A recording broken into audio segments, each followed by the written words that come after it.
Hello everyone, നമ്മളിന്ന് ഗോവയിലാണ് ഉള്ളത്. ഡിസൈർ ഓടിച്ചിട്ട് അധികമായിട്ടില്ല. നമ്മൾ വീണ്ടും ഗോവയിൽ അതേ സ്ഥലത്ത് അതേ റോട്ടിൽ തന്നെ വന്നേക്കുകയാണ്. പക്ഷേ ഇന്ന് ഓടിക്കുന്ന ഡിസൈറിൻ്റെ കോമ്പറ്റീഷനാണ്. This is the all new Amaze. All new എന്ന് ഹോണ്ട വിളിക്കുന്നേ ഉള്ളൂ. അവർ തേർഡ് ജെൻ എന്നൊക്കെയാണ് പറയുന്നത്. പക്ഷേ ആക്ച്വലി ഇത് സെക്കൻഡ് ജനറേഷൻ്റെ തന്നെ ഒരു സെക്കൻഡ് ഫേസ് ലിഫ്റ്റ് ആയിട്ടാണ് നമ്മൾ കാണേണ്ടത്. കാരണം ഈ അടുത്ത കാലത്ത് ഒരു ഫേസ് ലിഫ്റ്റ് വന്നിട്ടുണ്ടായിരുന്നു. 2018 ഈ സെക്കൻഡ് ജനറേഷൻ ഇറങ്ങുന്നത്. അതിനൊരു ചെറിയ ഗ്രില്ലും ഹെഡ്ലൈറ്റൊക്കെ മാറിയിട്ടൊരു വേരിയൻ്റ് ഇറങ്ങി. ഇപ്പോൾ അതിനൊരു സബ്സ്റ്റാൻഷ്യൽ ഫേസ് ലിഫ്റ്റ് എന്നുള്ള രീതിയിൽ ഇപ്പോൾ ഈ ഒരു വെർഷൻ വന്നിട്ടുണ്ട്. നമുക്ക് ശരിക്കും ഒരു ഓൾ ന്യൂ കാർ വരും എന്നാണ് നമ്മൾ വിചാരിച്ചിരുന്നത്. കാരണം ആ റെൻഡറൊക്കെ ഹോണ്ട റിലീസ് ചെയ്തപ്പോൾ നമ്മൾ വൻ പ്രതീക്ഷയായിരുന്നു. ഓക്കെ, എനിക്കറിയായിരുന്നു അതിൻ്റെ പ്രൊപ്പോർഷൻസ് ഒക്കെ വെച്ചിട്ട് അത്രയും ഒന്നും ഒരിക്കലും കിട്ടില്ല എന്നുള്ളത്. കാരണം സിറ്റിക്ക് പോലും ആ ഒരു പ്രൊപ്പോർഷൻസ് ഇല്ല. ആ റെൻഡർ കണ്ടു കഴിഞ്ഞാൽ നമുക്കതൊരു സ്കോഡ സൂപ്പർബിൻ്റെ ഒക്കെ പോലത്തെ ഒരു സ്റ്റാൻസ് ഒക്കെ ആ വണ്ടിക്ക് ഉണ്ടായിരുന്നു. പക്ഷേ എന്നാലും ആ സ്കിൻ പാനലും സാധനങ്ങളൊക്കെ മാറിയിട്ടൊരു വേറൊരു വണ്ടിയായിരിക്കും എന്നാണ് ഞാനും വിചാരിച്ചിരുന്നത്. പക്ഷേ ഇപ്പോൾ കുറേ മീമുകളും മാത്രം ബാക്കിയായിട്ട് അവസാനം നമുക്ക് ആ ഒരു വണ്ടി ഇന്നിപ്പോൾ കിട്ടിയിരിക്കുകയാണ്. This is the existing Amaze. പക്ഷേ എന്നാലും വിത്ത് സോ മെനി റിവിഷൻസ്. അപ്പോൾ അത് എന്തൊക്കെയാണെന്നുള്ളത് നമുക്ക് നോക്കാം. അതുപോലെ തന്നെ ഡിസൈറിനൊരു കോമ്പറ്റീഷൻ ആണോ എന്നുള്ളതും നമുക്ക് ഈ ഒരു വീഡിയോയിൽ നോക്കാം. Welcome to content with cars.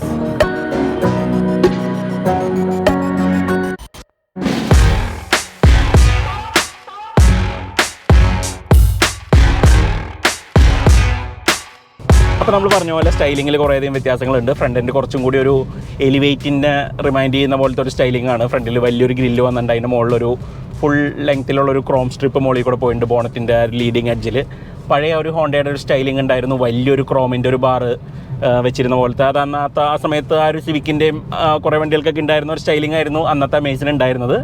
അത് ദാറ്റ് ഹാസ് ഗോൺ. അത് എനിക്ക് കാണുമ്പോൾ തന്നെ പണ്ട് കാലത്ത് നമ്മൾ മലയാള സിനിമകളിലൊക്കെ ഉണ്ടല്ലേ, ആൾക്കാർക്ക് ഷോക്ക് ട്രീറ്റ്മെൻറ്റ് കൊടുക്കുന്ന സമയത്ത് വായിലൊരു മരത്തിൻ്റെ കഷ്ണം വെച്ച് കടിക്കാൻ ഇങ്ങനെ കൊടുക്കും. അപ്പോൾ ജഗതിയിലൊക്കെ ആ ഒരു പഴയ സീനാണ് എനിക്ക് ഓർമ്മ വരാറ്. അതുപോലെയായിരുന്നു പഴയ Amaze. Now that has change. ഇപ്പോൾ കുറച്ചും കൂടി മിനിമലിസ്റ്റാണ്. ക്രോമൊക്കെ വളരെ തിന്നായിട്ടുള്ളൊരു ലൈനാണ്. ആൻഡ് വലിയൊരു ഗ്രില്ല് വന്നപ്പോഴത്തേക്കും വണ്ടിക്ക് ഫ്രണ്ട് എൻഡിൽ നിന്ന് ഒരു കുറച്ചും കൂടി ഒരു റോഡ് പ്രസൻസ് തോന്നുന്ന പോലത്തെ ഒരു സ്റ്റൈലിംഗ് ആയിട്ടുണ്ട്. ഹെഡ് ലാംപ്സിൻ്റെ അകത്ത് 2 റിവൈസ്ഡ് ആയിട്ടുള്ള എലമെൻറ്റ്സ് വന്നിട്ടുണ്ട്. ലൈറ്റിംഗ് ഒക്കെ കുറേ കൂടി ബെറ്ററാണ്.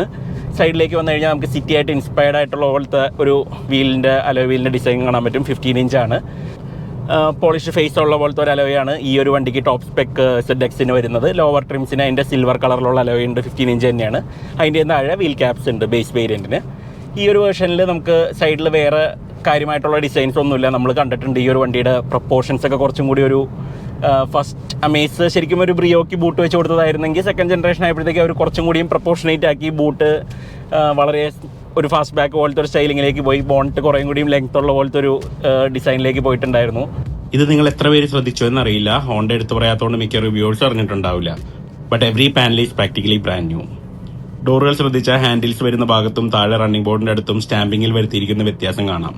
മുന്നേ പ്രൊനൗൺസ്ഡ് ആയിട്ട് തോന്നിയിരുന്ന പല ലൈൻസും ഇപ്പോൾ കുറച്ചൊന്നും മ്യൂട്ടഡ് ആക്കിയിട്ടുണ്ട്. അതുപോലെ തന്നെ പുതിയ സ്കിൻ പാനൽസ് വന്നപ്പോൾ വീതിയിൽ ഒരു 3 സെന്റിമീറ്ററോളം കൂടിയിട്ടുണ്ട്. But it's hardly noticeable. ബാക്കിലേക്ക് വന്നു കഴിഞ്ഞാൽ നമുക്ക് കാണാൻ പറ്റും ഹോണ്ട സിറ്റിയുടെ പോലത്തെ ഇൻസ്പയർഡ് ആയിട്ടുള്ള ടെയിൽ ലാംപ്സ് വന്നിട്ടുണ്ട്. ആ ഒരു ലൈറ്റിംഗ് എലമെൻ്റൊക്കെ അതുപോലെയാണ്. രാത്രി കണ്ടു കഴിഞ്ഞാൽ സിറ്റിയാണോ അമേസാണോ എന്നൊക്കെ കുറച്ച് സംശയം തോന്നുന്ന പോലത്തെ ഒരു ഡിസൈനാണ്. ബട്ട് ദെൻ അഗെയിൻ വണ്ടിയുടെ വിട്ടും എല്ലാം വെച്ചിട്ട് നമുക്കത് അമേസാണെന്നുള്ള മനസ്സിലാക്കാൻ പറ്റും. ബമ്പറൊക്കെ ശരിക്കും പറഞ്ഞാൽ ഇല്ലാതെ തന്നെ പറയാം. ഫ്രണ്ടും ബാക്കും ബമ്പറും ബൂട്ട് ലിഡൊക്കെ ഓൾമോസ്റ്റ് ഫ്ലാറ്റ് ആണ്. പണ്ടത്തെ ബമ്പർ എന്ന് പറയുന്ന ആ ഒരു ബമ്പുകൾ ഹാൻഡിൽ ചെയ്യാനുള്ള ഒരു പ്രൊട്ടക്ഷൻ നമുക്ക് കിട്ടുന്നുണ്ടോ എന്നുള്ളത് ഇപ്പോഴും ക്വസ്റ്റ്യനബിൾ ആണ് ഈ ഒരു വണ്ടികളിൽ. ദാറ്റ്സ് ദ ലെയിൻ കീപ്പ് അസേഴ്സ്. ഞാനിപ്പോൾ ഇങ്ങോട്ട് എടുത്തു കഴിഞ്ഞപ്പോഴത്തേക്കും അതാണ് ആ ഒരു സൗണ്ട് ഉണ്ടാക്കിയത്. റോഡിലെ ലൈൻസ് കട്ട് ചെയ്യുമ്പോൾ നമ്മൾ ഓർമ്മിപ്പിക്കുന്നു.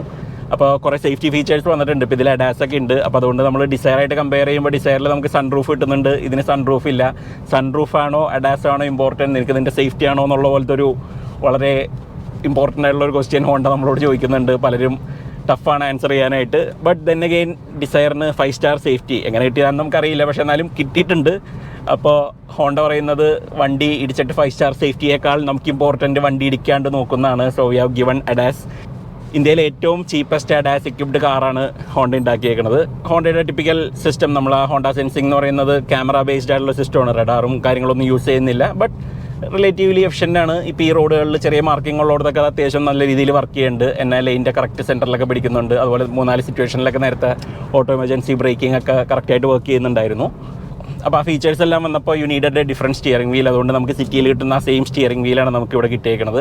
Minus the leather wrap. സിറ്റിയിൽ ലെതർ റാപ്പ് വരുന്നുണ്ട് ഈ സ്റ്റിയറിംഗിന്, അതില്ല. ബാക്കിയെല്ലാം സെയിം ആണ്. എക്സ്ട്രാ ബട്ടൺസ് ഒക്കെ നമുക്ക് ഇവിടെ കാണാൻ പറ്റും. അതുപോലെ തന്നെ സിറ്റിയിൽ നിന്ന് കടമെടുത്തേക്കുന്ന വേറൊരു കാര്യമാണ് ഇവിടുത്തെ ഇൻസ്ട്രുമെൻറ്റ് കൺസോൾ. ഇതിലും നമുക്ക് ആ ഒരു സിറ്റിയിൽ കണ്ട പോലത്തെ ഒരു ഹാഫ് ഡിസ്പ്ലേ ഹാഫ് അനലോഗ് പോലത്തെ ആ ഒരു ഗേജ് നമുക്ക് കാണാം. അതിൽ കുറേയധികം ഫംഗ്ഷൻസ് വന്നിട്ടുണ്ട്. മുന്നത്തെ അമേസിൽ ഇല്ലാതിരുന്ന കുറേ സാധനങ്ങൾ നമുക്ക് അതിൽ ഇൻക്ലൂഡ് ചെയ്തിട്ടുണ്ട്. And it looks upmarket. I think base മോഡലോട്ട് ഇങ്ങനത്തെ സ്ക്രീനാണ് വരുന്നത്. വേറൊരു വലിയ മാറ്റം എന്ന് പറയുന്നത് ഇതിൻ്റെ ഡാഷ്ബോർഡ് മാറി എന്നുള്ളതാണ്. ഇപ്പോൾ കുറച്ചും കൂടി ഒരു എലിവേറ്റിൻ്റെ ചായ തോന്നുന്ന പോലത്തെ ഒരു ഡാഷ്ബോർഡാണ്. വണ്ടിയുടെ ഫുൾ വിഡ്ത്ത് നിൽക്കുന്ന പോലത്തെ ഒരു ഡാഷ്ബോർഡാണ്. നമുക്ക് AC വെൻസ് ഒക്കെ ആ ഒരു പാറ്റേണിൻ്റെ അകത്തായിട്ട് നമുക്ക് കാണാൻ പറ്റും. അതിൻ്റെ താഴെ നമുക്കൊരു ബേസ് കളറിലുള്ളൊരു ചെറിയൊരു ട്രിം കാണാൻ പറ്റും. അതിന് എലിവേറ്റിലുള്ള പോലെ ലെതറിൻ്റെ കവറൊന്നുമില്ല. This is just plastic. ഇവിടെ ഒരു 8-inch സ്ക്രീൻ വന്നിട്ടുണ്ട്. അതിൽ നമുക്ക് ആപ്പിൾ കാർപ്ലേയും അങ്ങനത്തെ ഫീച്ചേഴ്സ് എല്ലാം ഉണ്ട്. സോ ഹോണ്ടയുടെ ഇൻ്റർഫേസ് നമുക്ക് പൊതുവെ ഇഷ്ടമല്ലെങ്കിലും this will take care of that. അതുപോലെ തന്നെ വേറൊരു മാറ്റം എന്ന് പറയുന്നത് ഡോർ പാഡ്സ് കംപ്ലീറ്റ്ലി ന്യൂ ആണ്. ഇപ്പോൾ ഇതിൽ കുറച്ചും കൂടിയും ഒന്ന് റീഡിസൈൻഡ് ആയിട്ടുണ്ട്. പഴയതിന് ആ ഒരു ഡാഷ്ബോർഡിനെ മാച്ച് ചെയ്യുന്ന പോലത്തെ ഇങ്ങനത്തെ ഒരു ഷേപ്പൊക്കെ ഉണ്ടായിരുന്നു. അതൊക്കെ മാറി. Now it's bit more modern. ഈ ഡാഷ്ബോർഡിൻ്റെ ഡിസൈനായിട്ട് വളരെ സിമിലർ ആയിട്ടുള്ള പോലത്തെ ഒരു ഡോർ പാഡാണ് കൊടുക്കുന്നത്. ബാക്കിലത്തെ ഡോർ പാഡ്സും മാറിയിട്ടുണ്ട്. അവർ പറയുന്നത് ബാക്കിലത്തെ ഡോർ പാഡ്സ് കുറച്ചൊന്ന് റീഡിസൈൻ ചെയ്തപ്പോൾ കുറച്ചും കൂടി ഷോൾഡർ റൂം ലിബറേറ്റ് ചെയ്തിട്ടുണ്ടെന്നുള്ളതാണ്. അപ്പോൾ അതുകൊണ്ട് ബാക്ക് സീറ്റ് പാസഞ്ചേഴ്സിന് കുറേ കൂടിയും ബെറ്റർ ആയിരിക്കും. ആ ഒരു ഡോർ പാഡിലൊരു ഡ്രോബാക്ക് എന്ന് പറഞ്ഞിട്ടുണ്ടെങ്കിൽ അതിൽ വേറെ ഫാബ്രിക്കോ വേറെ കളർ ഇൻസേർട്സോ ഒന്നുമില്ല. So it looks totally black ആണ്. അപ്പോൾ അതുകൊണ്ട് കുറച്ചൊരു ബ്ലാൻഡ്നെസ് ഉണ്ട് നമ്മൾ കാണുമ്പോൾ. ഈ ഫ്രണ്ട് ഡോർ പാഡ്സിൽ നോക്കുകയാണെങ്കിൽ ഒരു ബേജ് കളറൊക്കെ ഇവിടെ കൊടുത്തേക്കണതും അതുപോലെ തന്നെ ഈ ഒരു പീസും ഒരു ചെറിയൊരു ഫാബ്രിക്കൊക്കെ കൊടുത്തേക്കണൊക്കെ ആ ഒരു മൊണോട്ടോണി ബ്രേക്ക് ചെയ്യാൻ ഹെൽപ്പ് ചെയ്യുന്നുണ്ട്. ബാക്കിൽ അതില്ല. സീറ്റ്സും ചെറുതായിട്ടൊന്ന് റിവൈസ് ചെയ്തിട്ടുണ്ട്. നല്ല കംഫർട്ടബിൾ സീറ്റാണ്. ആവശ്യത്തിനുള്ളൊരു പോസ്റ്ററൊക്കെ നമുക്ക് കിട്ടുന്നുണ്ട്. നല്ല രീതിയിൽ നമ്മൾ ഹോൾഡ് ചെയ്യുന്നുണ്ട്. ബാക്കിലേക്ക് വന്നിട്ടുണ്ടെങ്കിൽ ഈ സീറ്റ് ബാക്സ് ഒക്കെ നല്ലോണം സ്കൂപ്പ് ഔട്ട് ചെയ്തേക്കെ കാണാൻ പറ്റും. അവിടെ എക്സ്ട്രാ നീ റൂം ലിബറേറ്റ് ചെയ്യാൻ വേണ്ടിയിട്ട്. അതുപോലെ തന്നെ ബാക്ക് സീറ്റിലും കുറേയധികം മാറ്റങ്ങൾ വന്നിട്ടുണ്ട്. One is the integrated headrest. മുന്നേയും ഇൻറ്റഗ്രേറ്റഡ് ഹെഡ് റെസ്റ്റ് തന്നെയായിരുന്നു. പക്ഷേ എന്നാലും അത് ഇത്രയും കൂടിയും ടോളർ ആക്കിയിട്ടുണ്ട്. അതുപോലെ മിഡിലൊരു ഹെഡ് റെസ്റ്റ് കൂടിയും വന്നിട്ടുണ്ട്. വേറൊരു ഡിഫറൻസ് ഉള്ളത് ഇവിടെ നമുക്ക് AC വെൻസ് വന്നിട്ടുണ്ട്. മുന്നേ അത് ഉണ്ടായിരുന്നില്ല. So that's a new addition. അതുപോലെ ഇവിടെ ആംറസ്റ്റ് ഒന്നുമില്ല. നമുക്ക് കൈയൊന്നും സപ്പോർട്ട് ചെയ്യാനുള്ള സംഭവങ്ങളൊന്നും കൊടുത്തിട്ടില്ല. പകരം ഇവിടെ ഒരു കബി ഹോൾ വന്നിട്ടുണ്ട്. അതിൽ നമുക്ക് അത്യാവശ്യം സ്റ്റോറേജ് ഒക്കെ ഉണ്ട്. ഓവറോൾ സ്റ്റോറേജ് ക്യാബിൻ്റെ വലിയ കുഴപ്പമില്ല. ഇവിടെ 2 കപ്പ് ഹോൾഡേഴ്സ് ഉണ്ട്. അതുപോലെ തന്നെ ഇവിടെ ഒരു വയർലെസ് ചാർജിങ് പറ്റുന്ന പോലത്തെ ഒരു ട്രേ ഉണ്ട് എക്സ്ട്രാ കൊടുത്തിട്ടുണ്ട്. ഡോർ പോക്കറ്റ്സ് ഒക്കെ വലുതാണ്. ബാക്ക് സീറ്റിൻ്റെ പോസ്ചർ നല്ലതാണ്. നമുക്ക് അവിടെ ആവശ്യത്തിനുള്ള ലെഗ് റൂം ഉണ്ട്. നല്ല കംഫർട്ടബിൾ ആയിട്ട് ഇരിക്കാൻ പറ്റും. പക്ഷേ ടോളായിട്ടുള്ള ആൾക്കാർക്ക് ഈ സ്ലോപ്പിംഗ് റൂഫ് ലൈൻ കുറച്ചൊന്ന് ഇൻട്രൂഡ് ചെയ്യണ പോലെ തോന്നും. നമുക്ക് മുടിയിൽ ജസ്റ്റ് ഒന്ന് ബ്രഷ് ചെയ്യണ പോലെയാണ് അധികം പൊക്കമുള്ളവരൊക്കെ ബാക്ക് സീറ്റിൽ ഇരുന്ന് കഴിഞ്ഞാൽ. ബൂട്ട് സ്പേസ് ആഡിക്വേറ്റ് ആണ്. 416 ലിറ്റേഴ്സ് ഉണ്ട്. ഹോണ്ട പറയുന്നത് മുന്നത്തെ വേർഷനിലും കുറച്ചും കൂടി ഇമ്പ്രൂവ് ചെയ്തിട്ടുണ്ടെന്നുള്ളതാണ്. വേറെ മാറ്റമില്ലാണ്ട് തുടരുന്ന ഒരു സാധനം ഇതിൻ്റെ എഞ്ചിനാണ്. മുന്നത്തെ വേർഷനിൽ ഉണ്ടായിരുന്ന ആ സെയിം 1.2 ലിറ്റർ 4 സിലിണ്ടർ iVTEC എഞ്ചിനാണ്. L12 എന്ന് ഹോണ്ട വിളിക്കുന്ന എഞ്ചിനാണ്. 90 bhp പ്രൊഡ്യൂസ് ചെയ്യുന്നുണ്ട്. നമുക്ക് ഇപ്പോഴും ഈ സെഗ്മെൻറ്റിൽ ഏറ്റവും പവർഫുൾ എഞ്ചിൻ ഇതാണെന്ന് പറയാം. അതേപോലെ തന്നെ ഈ സെഗ്മെൻറ്റിൽ വേറെ ആരും ഓഫർ ചെയ്യാത്തൊരു കാര്യം കൂടി കൊടുക്കുന്നുണ്ട്, CVT. വേറെ ബാക്കി വണ്ടികളൊക്കെ AMTകളിലേക്ക് പോയി കുറച്ചുകൂടി ചീപ്പറാണെന്നും പറഞ്ഞുകൊണ്ട് ആ ഒരു പ്രൈസ് പോയിന്റിൽ അതാണ് എല്ലാവരും കൊടുക്കുന്നത്. പക്ഷേ Honda has stuck bravely with the CVT. ഈ അമേസ് ആദ്യം ലോഞ്ച് ചെയ്തപ്പോൾ ഇതിനൊരു ഡീസൽ CVT കോമ്പിനേഷൻ ഉണ്ടായിരുന്നു. അന്ന് വളരെ നമ്മൾ വേറെ വണ്ടിയിലൊന്നും കാണാത്തൊരു കോമ്പിനേഷൻ ആയിരുന്നു. അത് ഹോണ്ട ഒരു ഷോർട്ട് കട്ടും ചെയ്തിട്ടുണ്ടായിരുന്നു. കാരണം ആ വണ്ടിയിൽ അവർ പെട്രോളിന് കൊടുക്കുന്ന അതേ CVT തന്നെയാണ് അവർ ആ ഡീസൽ എഞ്ചിൻ്റെ കൂടെ മെയ്റ്റ് ചെയ്തിരുന്നത്.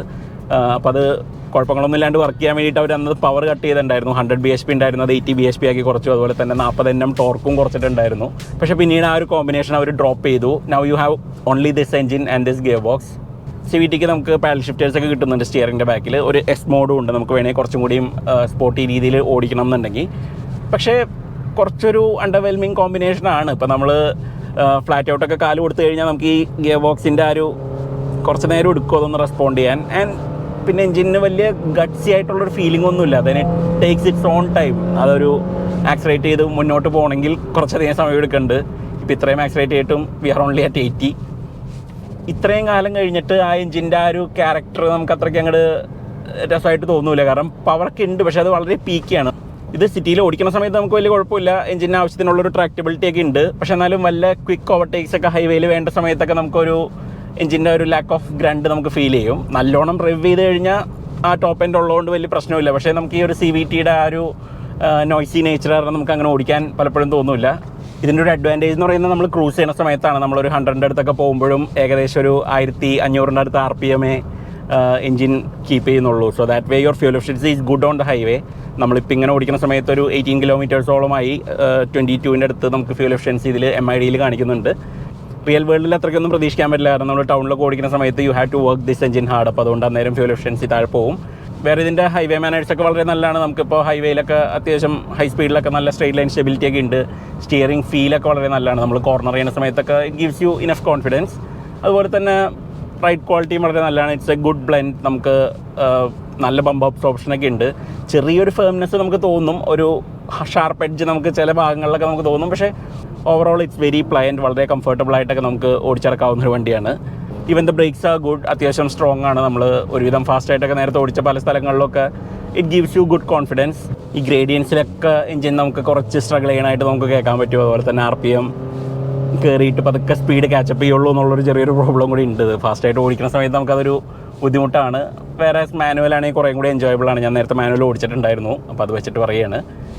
മാനുവലിൽ ഒരു ചേഞ്ച് വരുത്തി എന്ന് പറയുന്നത് അതിൻ്റെ ഗിയർ റേഷ്യോസ് കുറച്ചും കൂടി ഒപ്റ്റിമൈസ് ചെയ്യുന്നുള്ളതാണ്. എനിക്ക് മുന്നത്തെ വേർഷനായിട്ട് അത്രയ്ക്ക് അങ്ങോട്ടൊരു വ്യത്യാസം എടുത്ത് പറയാനായിട്ട് പറ്റുന്നുണ്ടായിരുന്നില്ല. കുറച്ച് കാലമായത് ഓടിച്ചിട്ടെന്നുള്ളത് വെച്ചിട്ടായിരിക്കാം. But I take their word for it. അതുപോലെ തന്നെ ഓട്ടോമാറ്റിക്കലി അവർ സോഫ്റ്റ്വെയർ ഒന്ന് അപ്ഡേറ്റ് ചെയ്തിട്ടുണ്ട്. അപ്പോൾ അതുകൊണ്ട് CVTയുടെ ആ ഒരു പവർ ബാൻഡിൽ എഞ്ചിനെ നിർത്തുന്ന ആ ഒരു ക്യാരക്ടർ കുറച്ചുകൂടി മാറിയിട്ടുണ്ട്. അവർ പറയുന്നത് ഫ്യൂൽ എഫിഷ്യൻസിയും ബെറ്റർ ആണെന്നുള്ളതാണ്. അതുപോലെ തന്നെ E20 കോമ്പാറ്റിബിലിറ്റി ഒക്കെ കൊണ്ടുവന്നിട്ടുണ്ട്. ഹോണ്ട എന്നും ആ ഒരു എത്തനോൾ ബ്ലെൻഡുകളെ സപ്പോർട്ട് ചെയ്യുന്ന പോലത്തെ എഞ്ചിൻസാണ് ഉണ്ടാക്കിയിരുന്നത്. This is no different. അവരെന്നും അഡ്വർടൈസ്മെൻറ്റിലൊക്കെ നമ്മൾ കണ്ടിട്ടുണ്ട് E10 E20 കോമ്പാറ്റിബിൾ എന്നൊക്കെ. ഈ ഗാർഡ് സെക്ഷനിലൊക്കെ വണ്ടിക്ക് നല്ല ഗ്രിപ്പൊക്കെ ഉണ്ട്. സ്റ്റിയറിംഗ് ഫീലും കുഴപ്പമൊന്നുമില്ല, ഒരുവിധം നല്ല രീതിയിലൊക്കെ വെയ്യപ്പ് ചെയ്യുന്നുണ്ട്. അതുപോലെ തന്നെ ഈ ഒരു വണ്ടിയിൽ നമുക്ക് ഹോണ്ടയുടെ ലെയിൻ വാച്ച് എന്ന് പറയുന്ന ഫീച്ചർ വന്നിട്ടുണ്ട്. ഇപ്പോൾ നമ്മൾ ലെഫ്റ്റ് സൈഡിൽ മിററിൻ്റെ ഇടയിൽ ഒരു ക്യാമറ ഉണ്ട്. അപ്പോൾ അതുകൊണ്ട് നമുക്ക് വേണമെങ്കിൽ ലെഫ്റ്റിലേക്ക് ഇൻഡിക്കേറ്റ് ചെയ്താൽ, അതുപോലെ തന്നെ ഈ ഒരു ബട്ടൺ പ്രസ് ചെയ്താലും നമുക്ക് ആ ക്യാമറ ആക്ടിവേറ്റ് ചെയ്യാൻ പറ്റും. ആൻഡ് അത് ഈ ഒരു ഡിസ്പ്ലേയിൽ കാണിക്കും. പല വണ്ടികളിലും നമ്മൾ കണ്ടിട്ടുണ്ട് ഇൻഫോർടൈൻമെൻറ്റ് അകത്ത് ചെറിയൊരു ഡിസ്പ്ലേയിൽ കാണിക്കുന്നത്. പക്ഷേ this is much more useful. കാരണം നമ്മുടെ ഒരു ലൈൻ ഓഫ് സൈറ്റിൽ തന്നെയാണ്, നമ്മൾ ലെഫ്റ്റിൽ മിറർ നോക്കുന്ന കൂട്ടത്തിൽ തന്നെ നമുക്കത് കാണാൻ പറ്റും എന്നുള്ളതാണ്. ഇതിൻ്റെ അകത്ത് നോക്കിയിട്ട് നമുക്ക് വളയ്ക്കുന്നതിൻ്റെ ഇടയ്ക്കൊക്കെ ചിലപ്പോൾ ഇത്തിരി ബുദ്ധിമുട്ട് തോന്നാറുണ്ട്. പലപ്പോഴും ആ ഒരു ചെറിയ സ്ക്രീൻ ആയതുകൊണ്ട് നമുക്ക് അത്രയ്ക്ക് അങ്ങോട്ട് ശ്രദ്ധ കിട്ടാറില്ല. This A much better implementation. അപ്പോൾ അതൊക്കെയാണ് പുതിയ ഹോണ്ട അമേസിൻ്റെ പ്രത്യേകതകൾ. നിങ്ങൾക്ക് ഈ വണ്ടിയുടെ സ്റ്റൈലിംഗ് ഇഷ്ടമായോ എന്നുള്ളതും ഈ ഒരു അപ്ഡേറ്റ് എഫക്റ്റീവ് ആണോ എന്നുള്ളതും, അതുപോലെ തന്നെ നിങ്ങൾ ഇതാണോ ഡിസയർ ആണോ പ്രിഫർ ചെയ്യുക എന്നുള്ളതൊക്കെ ഒന്ന് കമൻസിൽ അറിയിക്കുക. നമുക്ക് മറ്റൊരു വീഡിയോ ആയിട്ട് വേറൊരു ദിവസം കാണാം. Thanks for watching.